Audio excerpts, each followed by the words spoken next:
So can you see my PowerPoint?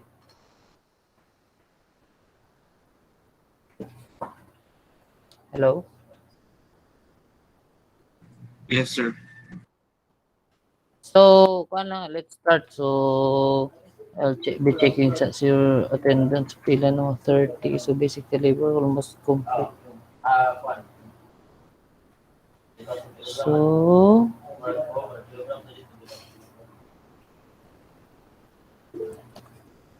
first, so kindly comment your name and ID number for your attendance. I'll be checking your attendance manually after the session using the roll call sa Canvas. Currently, I'm logging in Canvas. Nakikita po kung kuan. So, our discussion for today would be the following. No? Number one, what are nominal interest rates? Number two, what are effective interest rates? And then what are discrete compounding? Number two is what are continuous compounding? And lastly is amortization or a portion of amortization. So when you go into a bank manggod or when you have you're trying to loan or borrow money from a bank, there are two types of interest quotations. No? Number one, it's either the quotation is based on a nominal interest rate. So, unsay pasabot or what does a nominal interest rate means? It means that is the base rate or the yearly na interest rate regardless of compounding. Okay? So, it is an interest rate does not include any consideration for compounding. Okay? Number two, so for example, if the bank states that 8% per year compounded monthly, ang pasabot niya, the 8% is your nominal rate. Okay? Wala pa ni siya gilabot. So 8% is not the true effective rate of interest because it does not consider yet compounding. And also, 8% represents the nominal rate. So say for example, kung maingon ta og kanang 18% per year. So that is kung monthly siya mo compound, that is 1.5% per month ang imong interest rate. If every quarter siya, so per quarter 4.5% imong interest rate for every quarter. So kung every 2 years or every kuan siya, that is 36% every 2 years. So that explains na ang imong nominal rate is not the same as your effective rate of interest. So number two, what is effective rate of interest?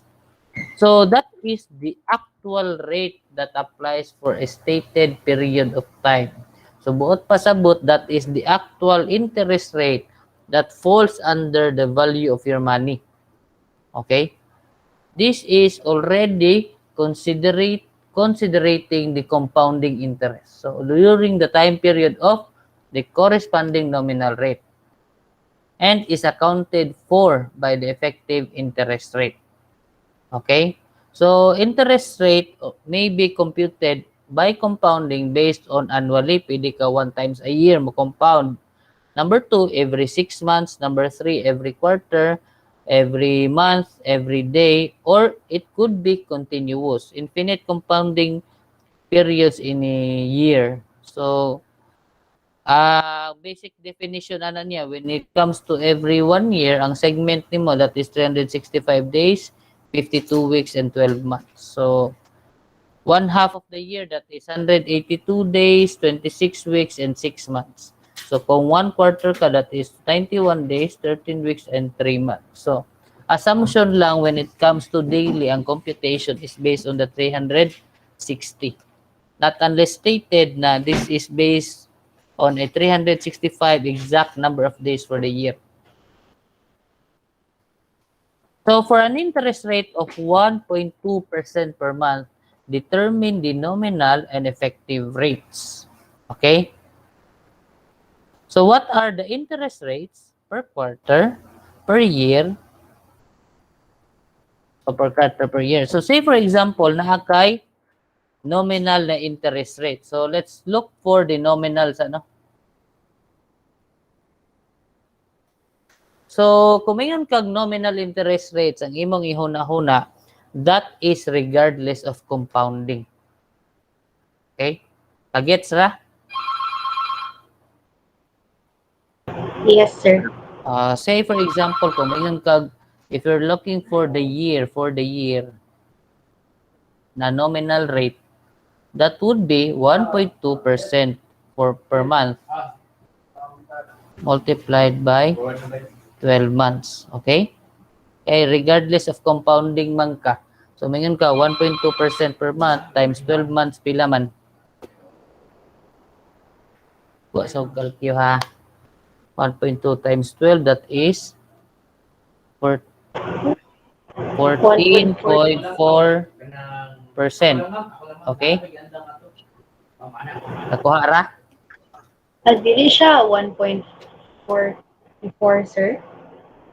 That is 0.012 times 12, that is 0.144. But if you multiply the 100, that is equivalent to 14.4% or 0.144. Okay? Clear? Am I clear? Yes, sir. So, kung maingon sa ito, we are looking for the effective rate of interest on a year, for in 1 year. But pasabot, say for example, this is compounding every month. Okay?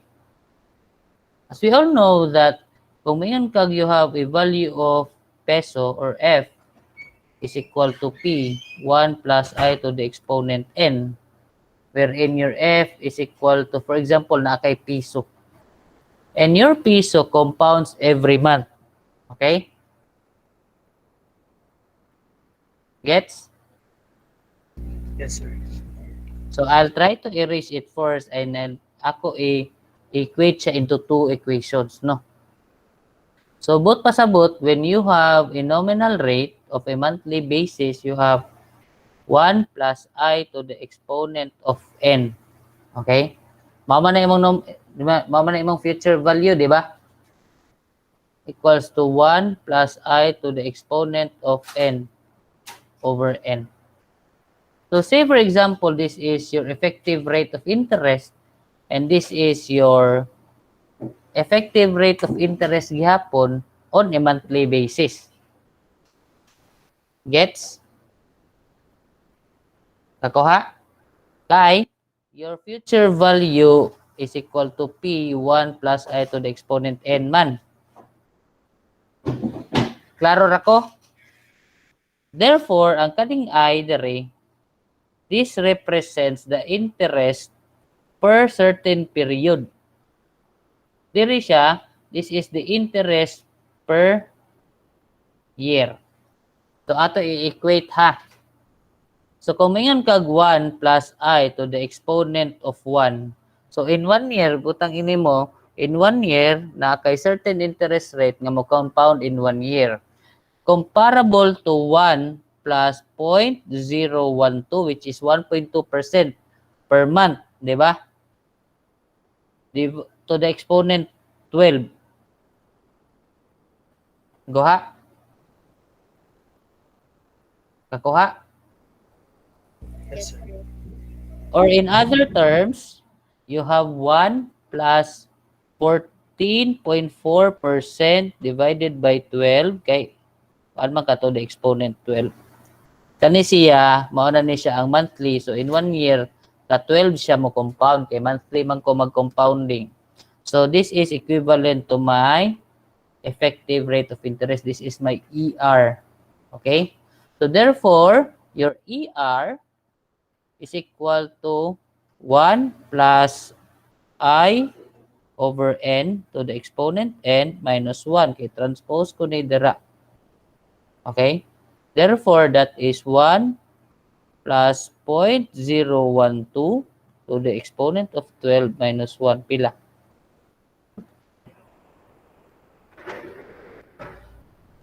0.012 plus 1 to the exponent of 12 minus 1. So that is pila? 15.39%. Kakuha ra? Yes, sir. or everyone was able to understand the main concept on what is the difference between the nominal rate and effective rate of interest. So both pasabot, this is your effective rate of interest. Okay? So your nominal rate is equivalent to 14.4%. Meanwhile, ang actual dieng effective rate of interest sa imong loans at 1.2% per month is equivalent to 15.39, which is quite higher because it already considers the compounding on a monthly basis. Sir, ngano ganing nahimo siyang 0.12, sir? Ngano ganing Ah, ang ano, ang that is 1.2%, no? yes, Gi-divide na nako actually og 100 kay in percentage man ni siya. So yes, this is sir. 0.012. Nganong nawa ang kuan, sir, ang n nga ga-divide Ano sa siya? yes, Because supposedly, your I here is your yearly, di ba? yes, sir. Okay? So, both pasabot, I'll erase ha. Supposedly, this is, in 1 year, pila man imong nominal rate, that is 14 or 0.144 man, no? Yes, sir. So, divided by nimog 12, kay in 1 year, ang imong nominal rate is 14.44% man. So, i-divide nimog 12 para makuha nimo ang monthly. Okay?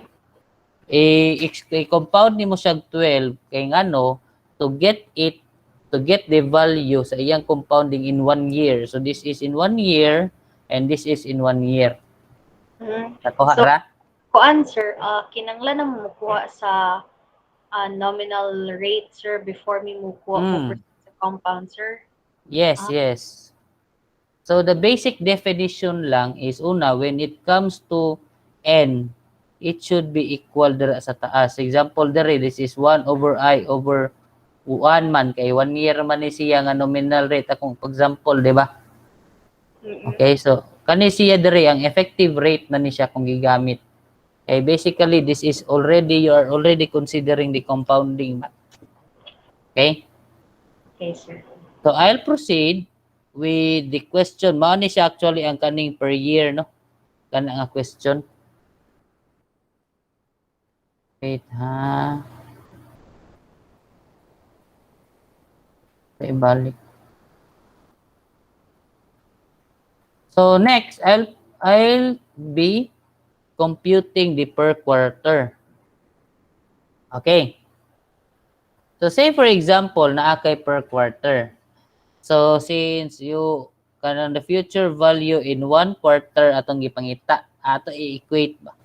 So F is equal to 1 plus I over 12 to the exponent. Pila man ka months ang usa ka quarter? That 3. is 3. Okay? So 1 plus I over 12 to the exponent 3 is equal to 1 plus I to the exponent 1. Say for example, this is the, ako lang i-equate nga quarterly. Okay nga, 1 quarter sad siya. Quarterly rate nga 1 quarter. So this is, ano mo, transfer. So this is 1 plus 0.012 kay monthly times 3 months. So that is 1 quarter. Okay? Pila?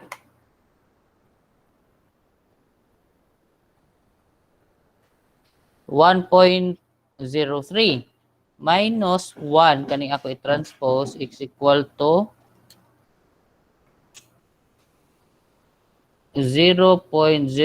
0.0364 or in other terms 3.64% per quarter ang akong effective rate of interest. Gets? Kakuha ra? Sir, I have a question, sir. Yes. Is it divided by 12 ang I, sir, or divided by 4? This Every is quarter. divided by 12 nga naman. Kaya atong ipangita is per quarter man. So pila imong monthly nga interest rate. This is your monthly. Okay? Then in one quarter, how many times man na siya mo compound? Katulo man, di ba? Okay? Kakuha ra? Yes, sir. Nakuha. So monthly o niya i-compound, i-equate nimo sa compounding pod interest nimo nga quarterly. So say for example, this is 1 plus I, pero ang akong pasabot diri nga Q is the quarterly interest rate to the power of 1. So 1 quarter is equal to 1 quarter. Okay? Ang koan sir kay kanang sa taas sir ba is I over 1 ay I over 12. So ang if i-substitute na sir kay is I 1.2 sir. I is 14.4%. That is your nominal rate. Okay, kato nang na-convert na per year sir. Kato ng nominal rate akong basis. Okay. Okay? Pero pwede ra po siya sir nga diretso na nga 1.2 per month. Pwede na ka. So lessen the confusion lang. So, sir, if kanang daily na siya nga compound, sir, unsa mo i-use, sir? Kato pong 365, sir? Or,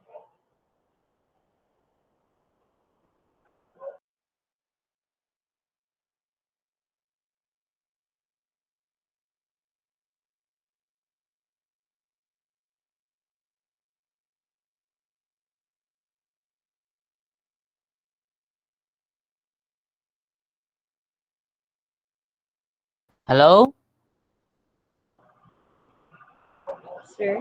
O sa question nimo? Ang kuan, sir, if daily siya, sir, or weekly, sir, kay ang amo ang sir, kay katong total number of days of week sad, sir. Sige, ato i-explain niya. Actually, maabot ra ta na along the computation. I'll proceed lang ha because basically that will be answered in the succeeding. So, Romeo tag Sir, Okay, hello? ito sa quarterly, sir, di ba? In 1 year, there are 4 quarters. Yes. So nga nang dili ito i-divide og 4 ang yearly nga interest. So sige lang ato i-kuan. So basically, ang atong our basis for the problem was what is the quarterly what is equivalent effective rate of interest for 1 quarter. Okay? Hello? Yes, sir. So, bot pasabot in 3 months pila da imong effective rate of interest. Okay? That is number 1. Ang imong money mo compound man siya monthly by 1.2%. Okay? Kakuha ra? So in usa ka quarter there are 3 months. So how many times man siya mo-compound ang imong kwarta? Katulo. 3. So that would mean if you have a future value at a certain interest rate, that is 1 plus I to the exponent of n. Wherein when you look at it on a monthly basis, naa kay monthly nga 1.2% plus 1 to the exponent in 1 quarter kapila man. 3. 3. Kana siya. Because the basis for computation for any future amount is the unsa man? The interest nga mopatong for every certain period. Okay? Nakuha ra? Yes, sir. So mao na siya akong pasabot when it comes to kuan nga ang imong basis is the interest period kani nga ay matong gi-equate lang nako siya nga equal wherein you have the effective rate of interest on a quarterly basis should be equal to a monthly nga interest rate at a certain quarter. Okay? So the solution here says na so ang nominal rate nimo or rate per quarter is equal to 1.2 times 3 that is 3.6%. Kung per quarter ka, nominal rate per quarter. Kaya that is basically 1.2 times 3 months naman ka, regardless of compounding. But when you look at the compounding na, the effective rate nimo per quarter, that is 1 plus 0.036 divided by 3 to the exponent 3. Okay? Minus 1, that is equal to 3.64%. Kung in a year ka, mao ni imong nominal rate, but if you look at it on an effective rate of interest on a yearly basis, imong equivalent is 15.39%. So in other terms, interest rate is equal to 1 plus R over M to the exponent M minus 1. Okay? R refers to the nominal rate and I refers to the effective rate of interest. Any question or clarification kay actually this is diri ang part na libog bitaw kay usually man good when you are given a panalitan magbayad kag per quarter o niya ang compounding interest nimo is per month ana na siya ang libog when it comes to after proceeding ani nga topic. Wala ray question? Ay, sige. Sige. So, go through with the formula lang. So, example problem. You have 5,000 invested at an interest rate of 15% compounded quarterly. What is your quarterly interest rate? And what is the effective annual interest rate? What is the value of the investment after 6 quarters? And what is the value of investment after 2 years? Given. Ano kayo maling given? Aqua ra sa problem. Yes, sir. So let's have a cash flow. Ang pinakadalian ninyo buhaton is cash flow. You have a 5,000 investment. You have, say for example, pila ka quarters. You have, in quarters niya, 6 months, 1 year, 18 months, 2 years. Gets? Or klaro ra kung cash flow? You have a cash out of this much. So number 1, what is your quarterly interest rate? So at a nominal rate of 15%, usually ang given nominal rate gina siya. So kung mingon ko 15% per year or 15% compounded quarterly,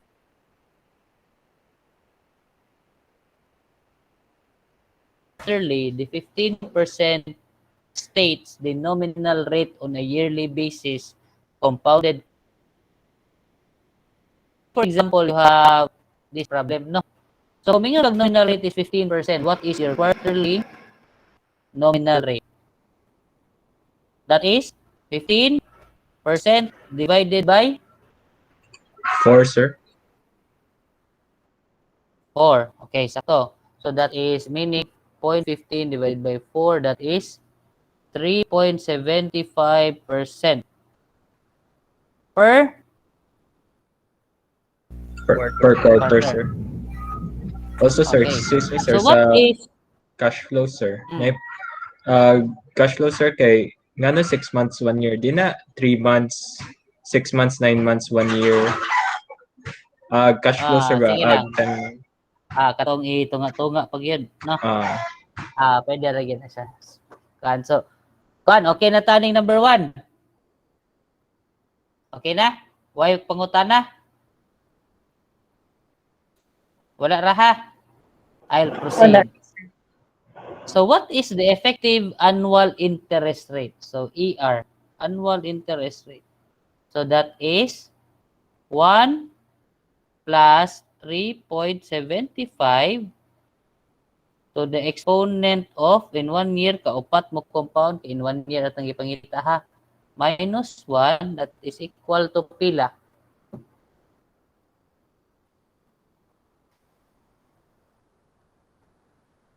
Pila? That is 15.87%.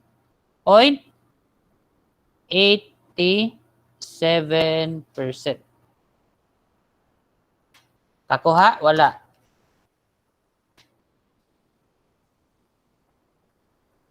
Yes, sir. Or, in other terms, pwede kag 1 plus 0.15 divided by 4 to the exponent of 4 minus 1. That is basically the same answer. Okay? Sir, nganong sa katong example before sir kay kuan siya sir 12 ang answer kay 12 niya 12 to siya. Kaya ang given nimo is monthly man. Hello? Ay, okay. Okay? Kaya ang given Yes, nimo sir. monthly, mao to imong multiplier kay in 1 year ka 12 man siya mo compound. But ibang basis is the monthly nga interest rate. But since this one is a quarterly interest rate, kaupat siya mo compound in 1 year, so same siya. Okay? Next, Okay, sir. I'll proceed with this one. So I'll be solving this kaning number 3 and number 4 based on two equations. I'll be solving it using your nominal rate per quarter and your effective rate of interest per quarter. So katong nag-solve diha on your calculator, kani bitang value diri. Kindly store it kay para if mag-round up or round down dili mawa. Okay? So, erase. Di na sa ko mag-erase. So, say for example, what is the value of investment after 6 quarters? Okay? Buot pasabot, your future amount is equal to P 1 plus I to the exponent of N. Okay? Mao man no? Sakto?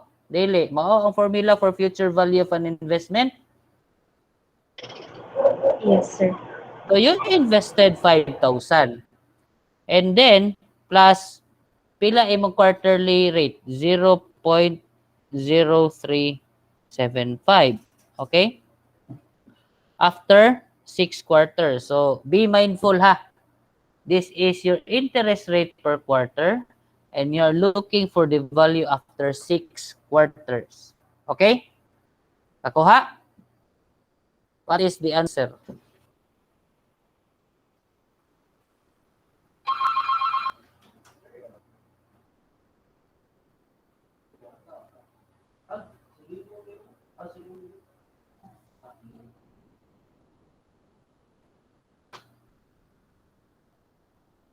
Six two three five. Okay, sakto.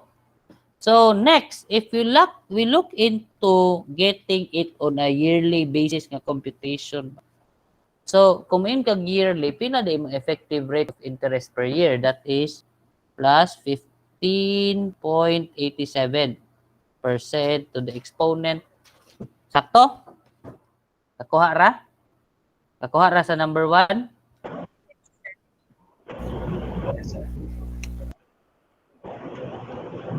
So kung mingon tag 15.87%. So ang imong basis diri is the yearly effective rate of interest. Kanang 6 quarters, pila man na ka year? 1.5. That is 1.5. So kung maingon ka, this is your yearly, mausad ni imong number of years. Pila ang answer?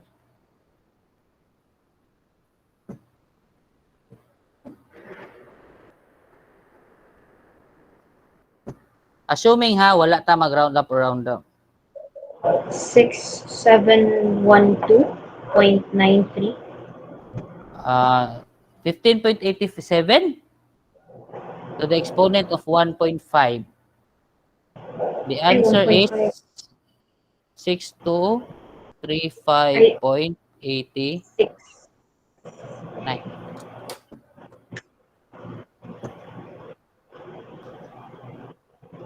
Hello? Pareho og answer dili. Na ay slight difference ako, sir. The slight difference because this is 0.158650415.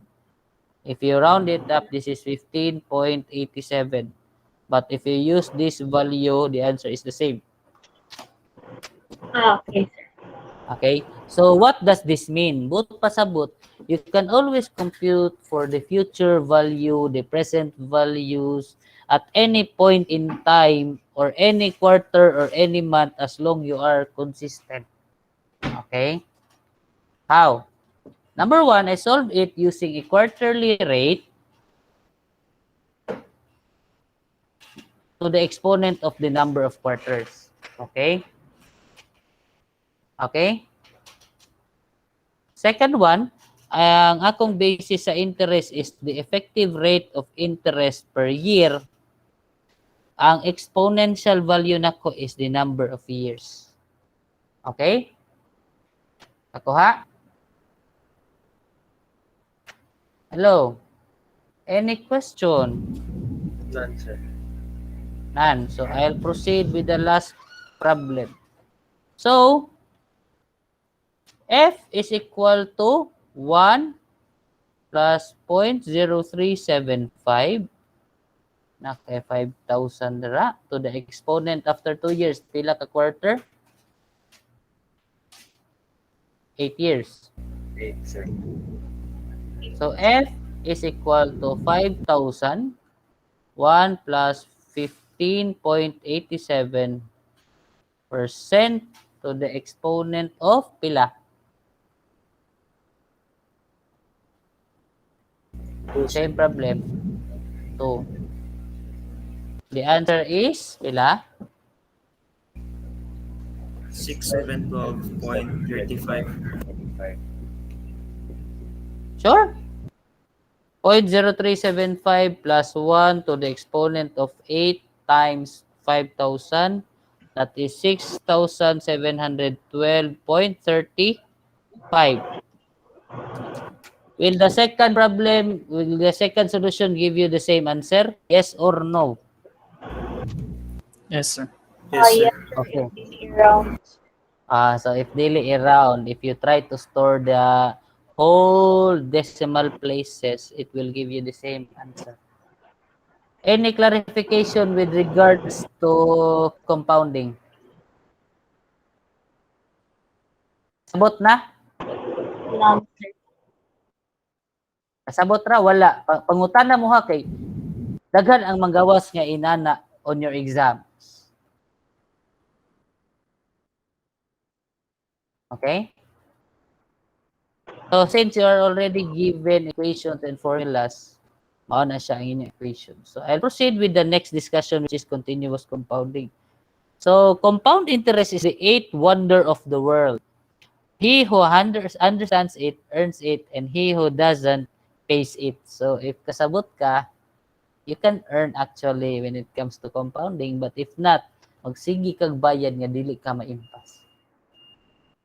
So there are two types of this kanang compounding pag yun nga additional, no? Discrete compounding, if cash flow transaction occurs quarterly, but your interest compounded is monthly. Ano siya? So, may we wish to calculate the effective rate of interest on a quarterly basis? Yes. Example na to na ganiha. Wherein your I, or the effective rate of interest, that is equal to R over M to the exponent of C minus 1. Where M, if the number of interest periods per year. Your C is the number of interest period per payment period. So, kung quarterly ka magbayad in 1 quarter, which is ganiha. K is the number of periods per year. And M is equal to CK. Okay?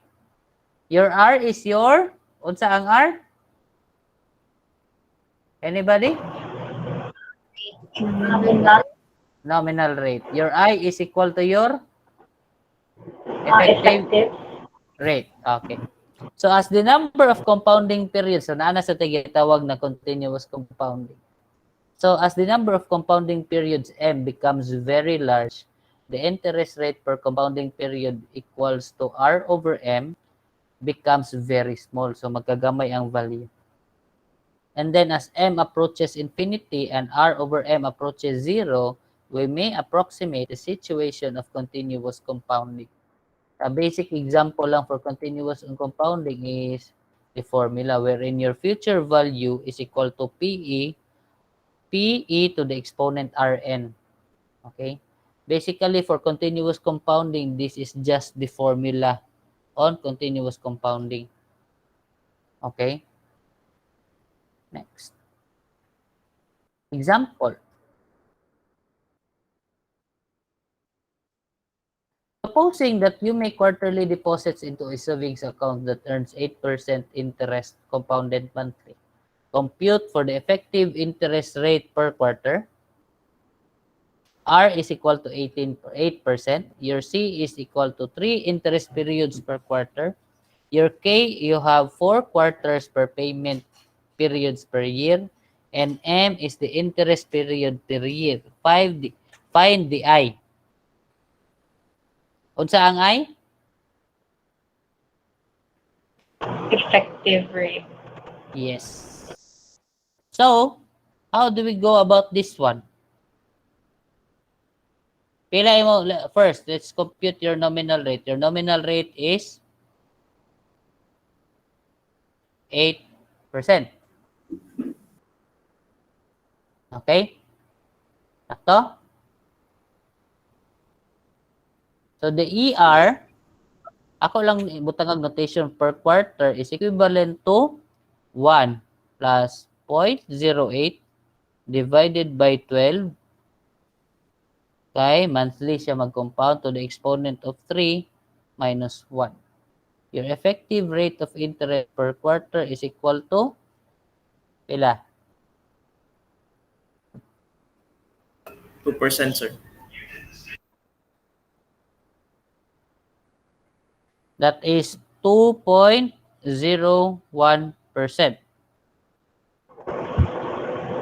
Ako ha?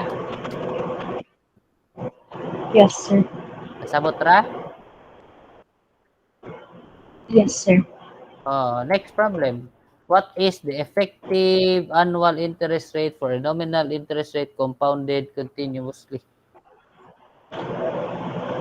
Okay?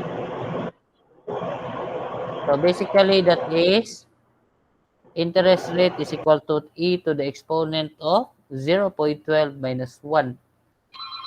That is 12.7497. So, mao na yung pinakasayon nga compounding kay igo ra jud ka mag-substitute sa formula na. So, for some problems with regards to continuous compounding, automatic na siya. Okay? Any question?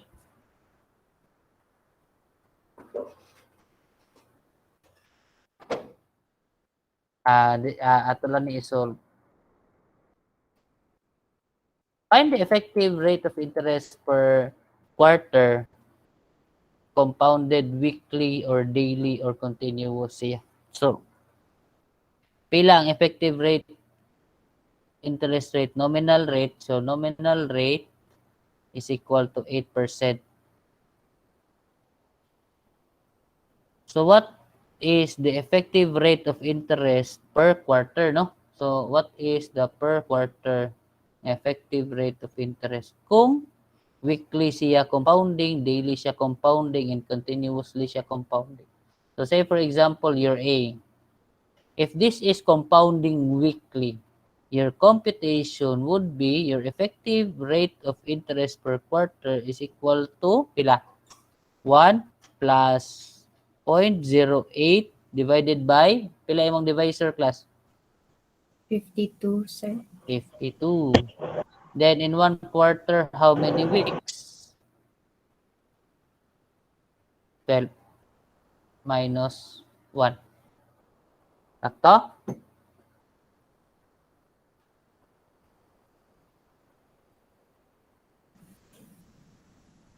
That is 1.86% per quarter. Okay? Nakuha ra? Nakuha ra ta? Hello? Yes, sir. Pangutana mo, pangutana. Sige. Okay ra ha? I'll proceed to letter B. I'll proceed ha.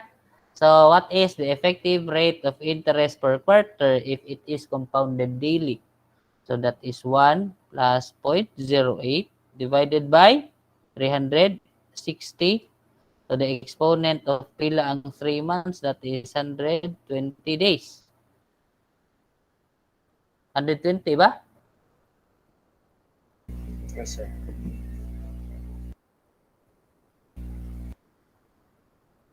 I think 90 ra, sir. Ha? 90 ra. So 0.08 divided by 360 plus 1. So the exponent of 90 minus 1, that is 2.01%. Okay?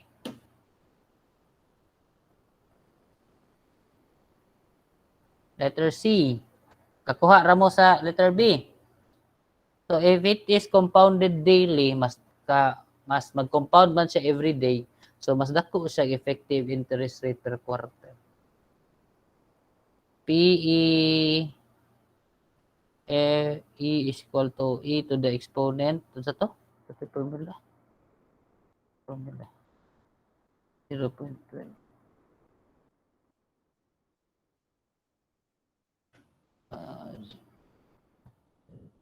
That is 0.08. Excuse me, sir. Yes. For the daily, sir, kay kanang 360 gyud gamiton, dili ka tong 365, sir. Basically, not unless stated, use 360 lang. Okay, sir. Kay normally, man good for compounding interest, ang gigamit namo is usually 360 days in a year. That's regardless. Ang assumption ana is 30 days a month. So if it is stated in the problem na 365 days, you can use actually that one. Okay? Okay, sir. Okay, minus 1. So E to the 0.08 minus 1, that is 8.32%. So since this is on a per quarter, that is E 0.08 divided by 1.02 to the minus 1. 0.0 E to the 0.02 minus 1, that is 2.202%, or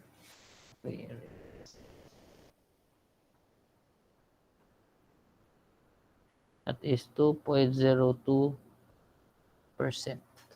This is per year, kaya kung gigamit per year man. This is 1 quarter, kaya divide na kung 4. Ana. Any question? Klaro ra, class?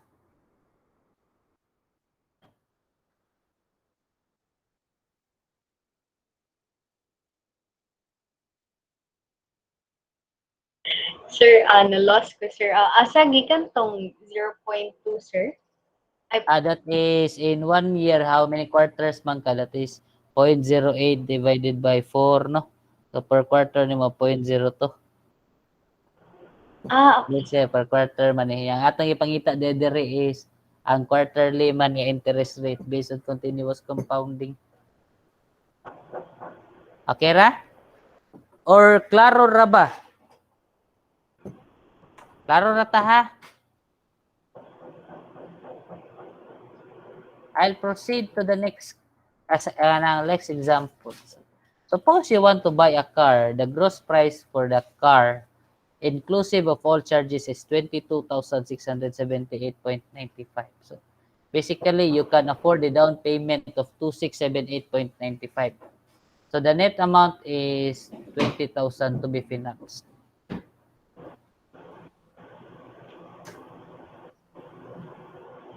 Given are the following. Nakay monthly amortization.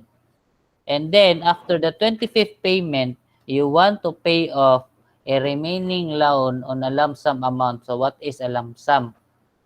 And then, the problem states that your interest rate is 8.5% per year.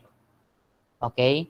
Magbayad ka per year, 12 payments. So, naa kay monthly payments, niya. And then, the whole nimo 20,000 nga gi-finance is equivalent to pila ka months? 4 years or 48 months ka magbayad. And your C is equal to 1, your M is equal to 1. What does that mean? Anybody? Or anybody? Unsa may inyong unsay pasabot ana niya?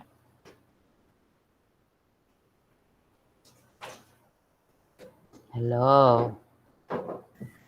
Naa kay 4 years, sir.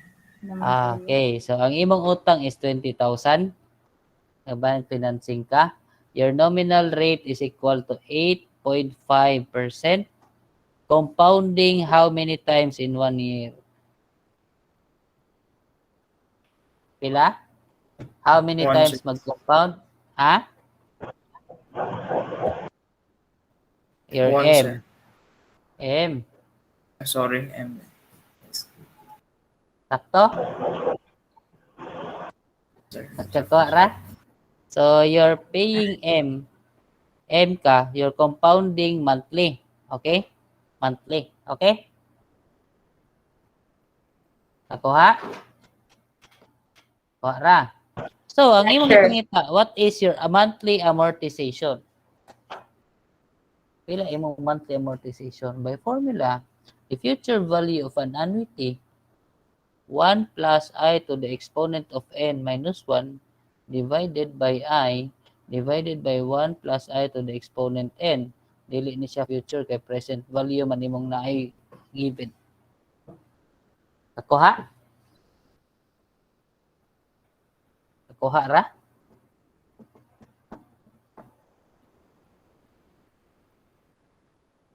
So the present value ang imong utang is 20,000 at present.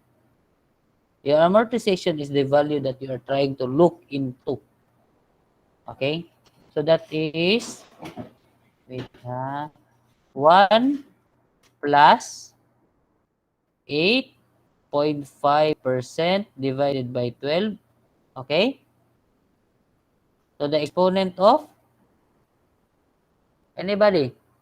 Na kay monthly nga interest rate, kapila man ka mag-compound? Or how many times will you have payments? 40? 12. 48, sir. 48. Monthly, o niya, 48 months man ka. Amortization na niya kung giko solve ha. This is 8.5% divided by 12. This is 1 plus 8.5% divided by 12 to the exponent of 48. So your amortization value or your monthly payment is equal to pila? Anyone?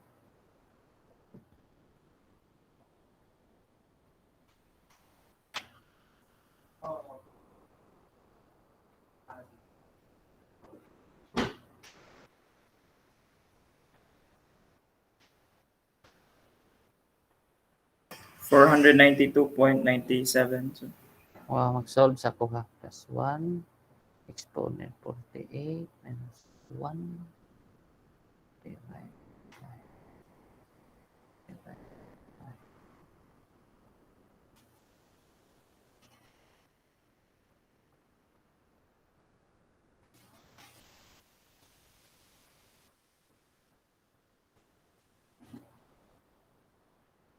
Pila class? 492.96 and 97. Isa 8.5% plus 1 to the exponent of 48. So, minus 1.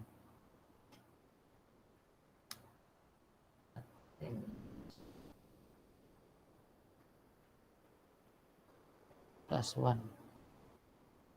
Exponent 48 times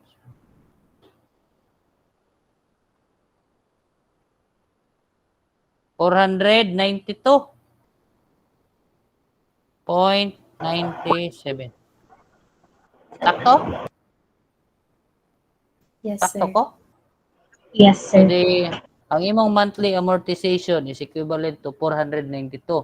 Katong nag-answer og 448 basig naa kay na loss between sa computation lang. Basin sa rounding up or down kay dako magug kag round up or down ani given nga to the exponent 48 siya ba. Ako kay nag-store lang ko sa values no. So your monthly amortization is equivalent to 492.97. So naa siya second question.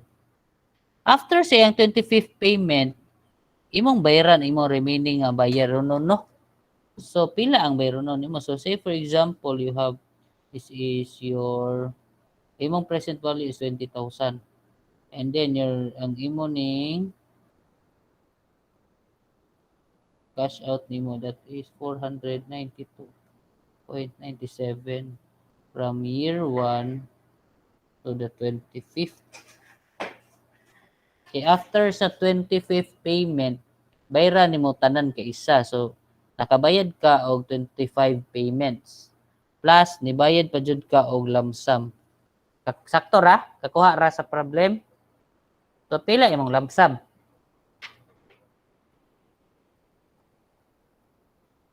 Kakuha ra? Shall I proceed? So 492. So kumayon ka, you have two equations nga equivalent of 20,000 no. You have the first set is the annuity or the amortization at 25 payments, that is 492.97. 1 plus I to the exponent of pila? 25 minus 1 divided by I, 1 plus I to the exponent of 25 kay present value akong gipangita diri ha. Okay? Plus a certain lump sum payment divided by 1 plus I to the exponent of 25. Kakuha sa how did I divide the equation? Yes or no?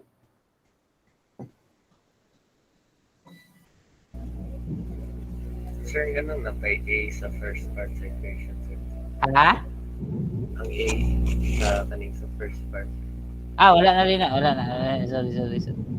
So, Okay. 492 din siya. 492. Nakakuha mo, giunsa nako pag-define ng equation? Yes or no? Kakuha? Wala. Kuan, sir, dili na siya unknown ang P, sir. Ha? Dili siya kanang we're looking for the present We're value. looking for the lump sum. Ay, kanang LLS, sir. Yeah, lump sum. Okay. Okay, so actually ako na siyang gi-equate tanan sa present no. This is your present value. This is the present value if a certain annuity nga 492.97 for 25 months plus the lump sum gikuha sa nako ang present value at the 25 after 25 months. So your lump sum value at the present value at year 0 pila man?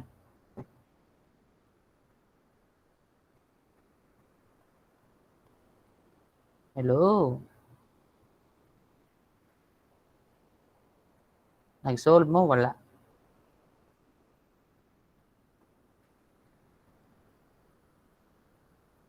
Kariyot lang, sir.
Pila ko dako kayo kung nakuha, sir.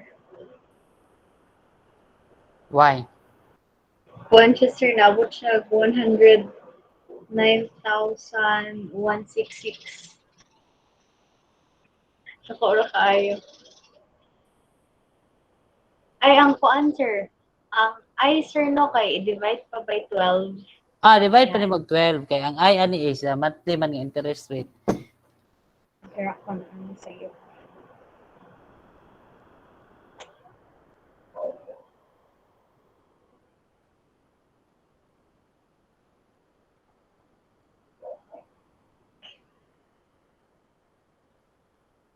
Sir, kanang pwede ba pud ni siya i-approach sir nga katong pareha sa uniform series sir? Yes. Ay pwede na ako i-type sir kung unsa ang kuan ato sir para kamo. Pwede ra, pwede ra.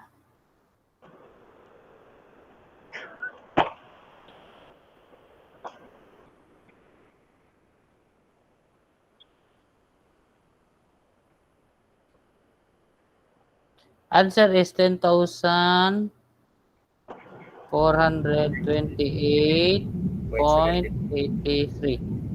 Sakto, class? Yes, sir. Sakto? Yes, sir. So that is your lump sum at a certain point zero, no? So if kuha mo ang value niya at kani dire man siya nga math gibayran, that is equivalent to your 10,428.84 1 plus I to the exponent of 20.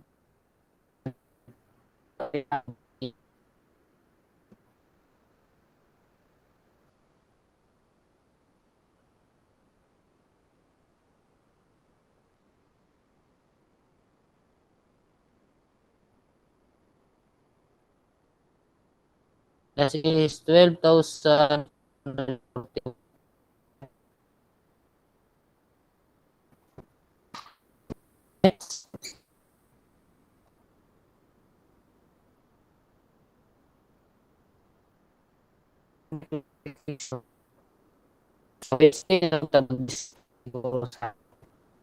Sinig na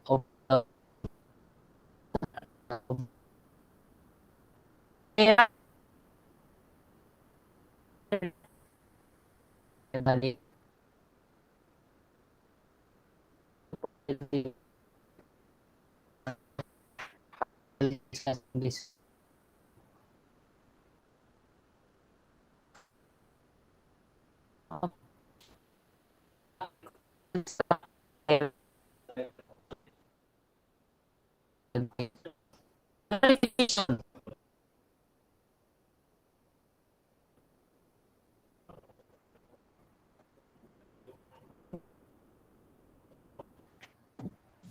I think putol-putol sir. Yes. Wait a minute.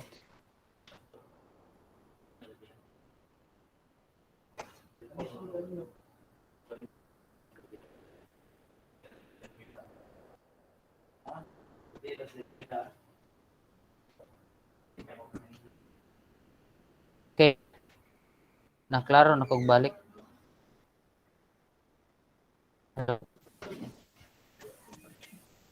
Putol. Naklaro na kog balik.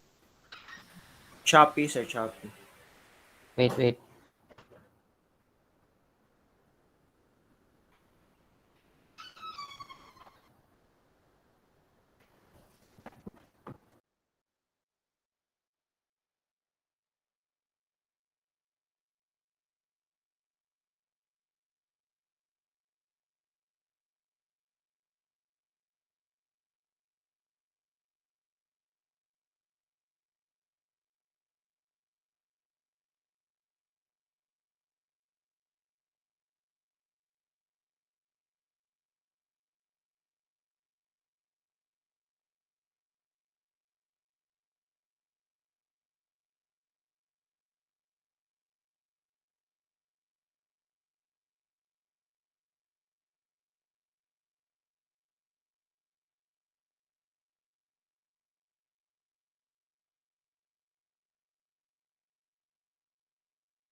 Hello, can you hear me? Yes, sir. Sir, Nahuman na ako ang discussion, wala. I think so, sir. Ha? Sir, my part, sir, Nahuman na kaya ako ang computation. sa lump sum Naman Ito? ito, sir. sir. Nahuman na to. So the answer is 12,441.45. Oh, wala mi. Igo Marag, na sa 10,000, sir. Sa 10,000. So, kuan lang to finish this. Actually, kaning 10,000, this is the value at year 0, no? So, ang atong gipangitaan is pila man yang gibayran at the end of the 25th month. So, you have just to multiply that one. F is equal to P, 1 plus I to the exponent of N, where your N is equal to 25 and your I is equal to your monthly interest rate. So, the value na iyang bayran lump sum at the 25th month is equal to 12,441.45. Ay, sir, sa 25th month na siya alam sum, sir. Dili sa katong after 25 payments kay like na pagka like ilang sum So, 48 year. actually, pwede ra siya when ni mura mo good siya nag-ingon bang after sa 25th payment, iyan na din gibayran. But if Many the years. problem states nga on the 26th month siya ni bayad sa lump sum, pwede ka may consider there is the 26 na siya nga cash flow. Kakuan ra. Pero mo na bali siya ang last payment, sir, ng sa remaining Yes. years. So nakabayad siya for 25 months and then ibayad pa gyud siya certain lump sum of 12,000 para ma-pay off na niya tanan niyang utang. Okay ra? Yes. Yes, sir. Any clarification from the group? So these are the formulas, no? So makita man gud ninyo sir for all of the modules ay put into consideration sa gyud every last part ang formula for the benefit po sa group na mas masabtan ninyo ba or you need any clarification. Any question? Ay, sir, pwede ko pa-clarify atong if uniform series? Yes, sir. Unsa to'y pasabot? Katong ang question, sir, ba kay if uniform series? Yes, sir. Kay di magud ko familiar atong katong So lump kung nga ko answer. bot pasabot tani siya. Wait ha. Wait. Kani man siguro. Sige. So kung mayroon tag uniform series nga ang iyang pasabot kung mayroon tag uniform series so from month 1 first month until the 48th month nagbayad jud ka og monthly, di ba? So naa kay certain amortization monthly. Okay? Yes. So karon kay nakabayad man siya og 25 months. Pag human sa 25 months, iya manggibayran ang nahabilin nga balansi ba. So but pasabot niya kung mag cash flow analysis sad ta, naa kay certain annuity at the same amount from month 1 until the 25th of the annuity katong 400 plus. 22, sir. Okay? So, na to ang P25, sir, no? So kuha na to ang present value for all of the 25 payments. For all of the 25 payments, makuha nimo imong balanse, di ba? So both pasabot, you have the annuity from month 1 and then naa kay lump sum payment on the 25th month pag yun. Okay? Yes, sir. So supposedly magud unta mag-continue unta siya sa 48 months ba. But since ang iyang 26 until the 48 iya ba nang gibayran lump sum kana siya wala na kay monthly. Gitingob na lang nimo diri. You can actually solve it using two ways, no. Number one, katong giparihan nako nga og pila ang percent value at 20,000, gi-equate nako ang duha ka sets of payments. You have 25 payments at a certain annuity or an amortization plus the lump sum or kani bitawng 26 until the 48 payment imong kuhaon iyang present value at this 25. Kakuha. Pila ka dito? 400? Okay, sir, ang present value. Akong gi-equate siya kay dapat ari man siya mag-abot tanan kay kung ang imong equation, di ba, rule of math, your left and right equation should be equal. Yes, sir. Okay? So if you look into your present value of 20,000, that should be equivalent to the present value of all of your cash flows. Number one is the annuity for 25 months, or in akong a-factor notation ha, example akong a-factor notation. So that is 20,000 is equal to the present value of a certain annuity at a certain interest for 25 months plus the present value of a lump sum at a certain interest for pila ka months, 25 months. Ako ha? Wala siya ang katong similar ka ganina, sir, no? Yes, that is the factor notation katong sa equation ganina. Kani siya is already your present value man. Okay, sir. Okay? Clear ha? And then, ang imong either, you have 25 payments. And there is you have one lump sum for 25 kanang 25 months nimo siya i-backtrack ang iyang present value. Okay, sir. Thank you, Ha? sir. Okay ra? Yes, sir. Yes, sir. So, any clarification? Regarding atong assignment, sir, katong 10 million nga part nga lump sum, sir. Unsay correct answer ato, sir? Asad to? Katong number annuity series 1B, sir. Katong naay lump sum after 20 years siguro to. Ano na problem gali? Sa annuity, sir, nga part. Assignment? Yes, sir. Nakakita na ka sa video discussion? Sa wala pa, sir. So, kuan lang. All of your assignments kato bitaw akong gi-post na link on video discussion naa sa Canvas. Makita ninyo dito ang tanang solutions for the assignments. Oh. So, kindly go through your Canvas account and then on the discussion portion man siguro nako nabutang the assignment.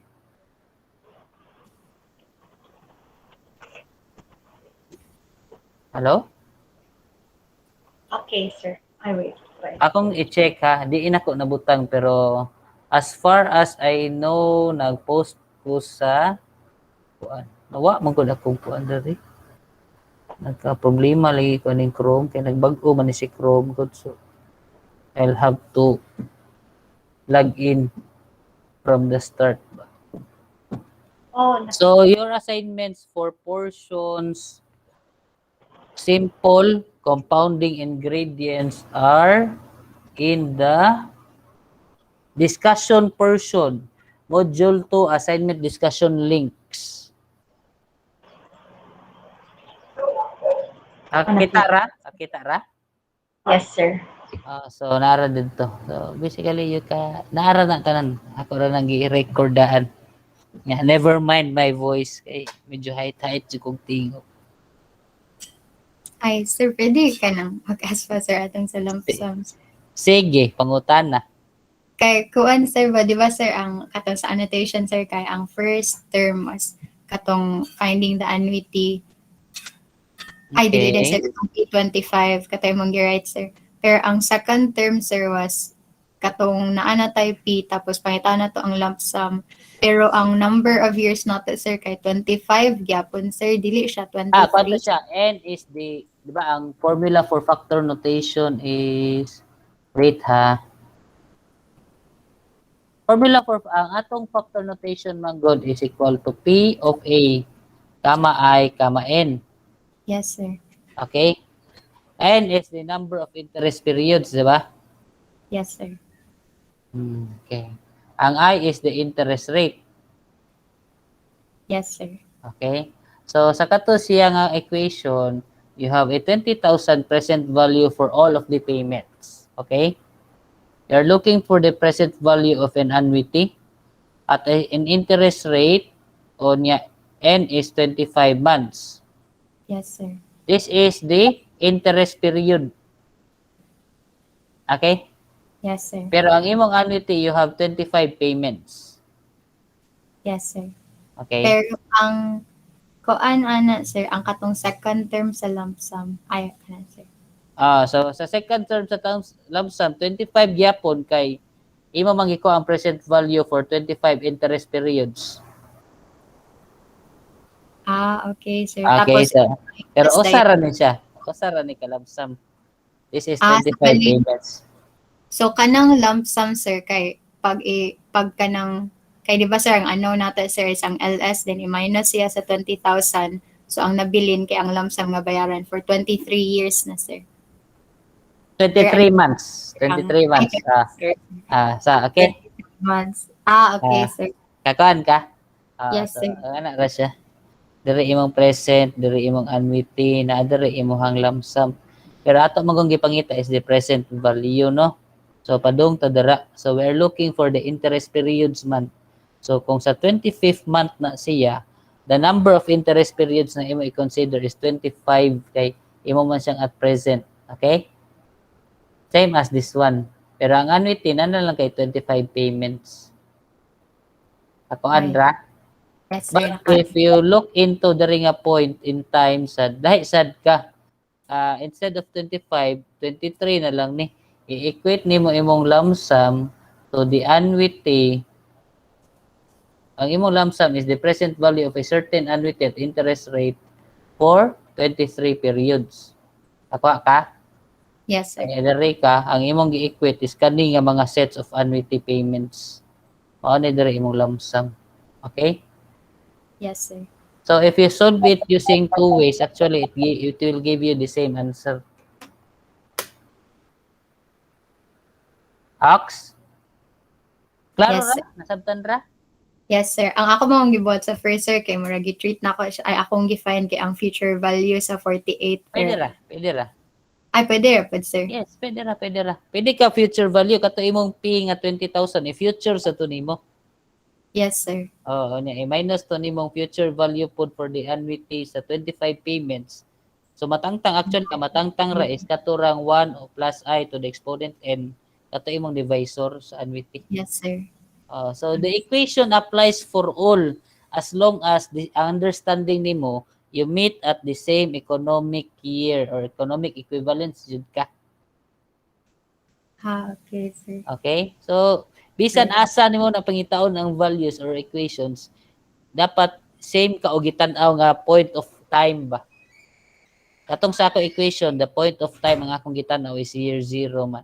So for your case, ang imong gitan-aw nga point of time is the 25th month, it will give you the same answer. Okay? So that's the gi-account na siya ang inflation dira sir. Muna siyang concept sa inflation. Interest is accounted for ana. Okay. Okay? Now, future value of 20,000 in 48 months. So, for kuan sad ka kinsa ni si Marie Gomen, pwede ka actually future value for all of the cash flows, no? So, kato imong 25 payments nga annuity, kuan sa nimo iyang value at the end of 48 months. So, since karon kay 25th month man ka, pwede ka mag future value after 25 months sa 20K plus the future value of the annuity of 25 payments equals sa lump sum na to siya. Ox? Okay ra? Daghan na ko gichat ani ni Rona May. Daghan man kay ni siya Chika kay sir. close parenthesis. Sorry sir. Okay ra? Get sir. Thank you sir. So okay ra ha, nakuha ra ha. So mabay na siyang every time I discuss bitaw I solve it using two ways. Because regardless of solution, as long as you are looking into the same kana bitaw consistent imo ang computation, it will give you the same answer. Okay? So if you have no more question, I'll stop the recording.